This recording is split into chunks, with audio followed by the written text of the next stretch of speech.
नमस्कार विद्यार्थी मित्रांनो, मी CA K sir from K commerce academy, the destination where success begin. विद्यार्थी मित्रांनो, सध्या सर्वांच्या मनातला एकमेव प्रश्न, महाट्रान्सकोची एक्झामची डेट काय राहणार. येस मुलांनो, महाट्रान्सकोचा सर्वात आधी मोठा प्रश्न होता, सर फॉर्म कधी येणार.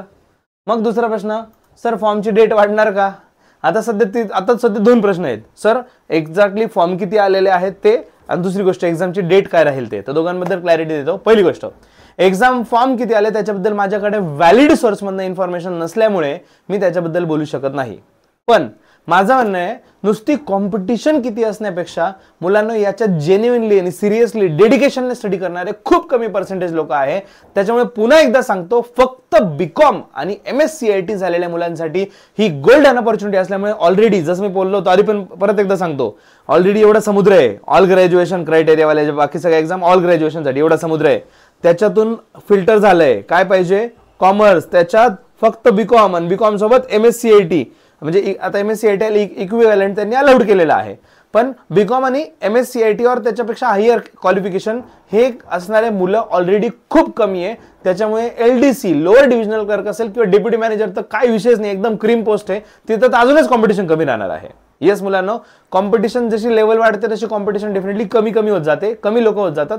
पण हो, डेफिनेटली अवेअरनेस आधीपेक्षा जास्त आहे, स्टडी आधीपेक्षा जास्त आहे, टीचर्स आधीपेक्षा जास्त आहे, युट्यूबर्स आधीपेक्षा जास्त आहे, बुक्स आधीपेक्षा जास्त आहे. सो त्याच्यामुळे आधी जे 2016 मध्ये एक्झाम झाली होती त्याच्यापेक्षा आता खूप जास्त कॉम्पिटिशन राहणार आहे, ही गोष्ट तेवढीच खरी. त्याच्यामुळे आपल्याला स्टडी करणं गरजेचं आहे डेडिकेटेडली. सर एक्झामची डेट काय राहणार मुलांनो, what I am expecting is 25 June, 25, 26, 27 June ही एक्झामच्या डेट राहतील. आता आज जे व्हिडिओ मी बनवतोय लाईव्ह जे किंवा आज बघत असतील, टुडे इज 5 मे, मी आज व्हिडिओ अपलोड करतोय. तर मुलांना 31 दिवसांचा हा मे महिना, याच्यातून 5 गेले तर we can say suppose 26 days right, आणि पुढचे जवळपास एस्टिमेटेड 25-26 डेज, म्हणजे ऑलमोस्ट तुमच्याकडे 50 दिवस आहेत अजून सुद्धा स्टडी करण्यासाठी, .50 डेज. आता ह्या 50 दिवसात तुम्ही काय करता, दॅट डिसाइड युअर फ्युचर.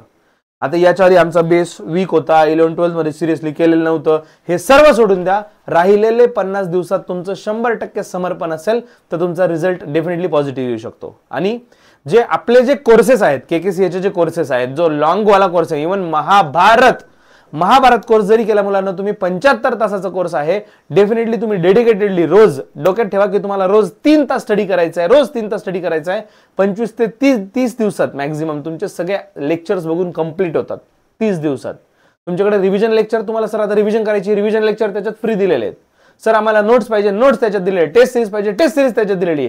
प्रत्येक गोष्ट एक्झाम क्रॅक करण्यासाठी जेवढ्या गोष्टी लागतात प्रत्येक गोष्ट दिलेली, सर्वसमावेशक, सर्व गुण संपन्न अशा बॅचेस आहेत मुलांना आपल्या. तर तुम्हाला ऍडमिशन घ्यायचं असेल, तुम्ही डेडिकेटेडली खरंच सिरियसली स्टडी करायचं असेल तर ऍडमिशन घ्या. आणि जर सिरियस असाल तर आम्हाला कॉन्टॅक्ट करा. शुभम सर आहेत, 7276582810. डिस्क्रिप्शन बॉक्समध्ये नंबर आणि लिंक दिलेली आहे कोर्सेसची. सो एकदा डेफिनेटली व्हिजिट करा. आणि आपला व्हॉट्सअप ग्रुप आहे free of cost of course, त्या ग्रुपला जॉईन करा जिथे तुम्हाला एक्झाम रिलेटेड प्रत्येक अपडेट भेटत राहतील. सो त्याची लिंक पण डिस्क्रिप्शन बॉक्समध्ये आहे. लवकरच भेटूया पुढच्या अपडेट सोबत. तोपर्यंत स्टे ट्यून. नमस्कार and happy learning with K sir. Take care. Bye bye.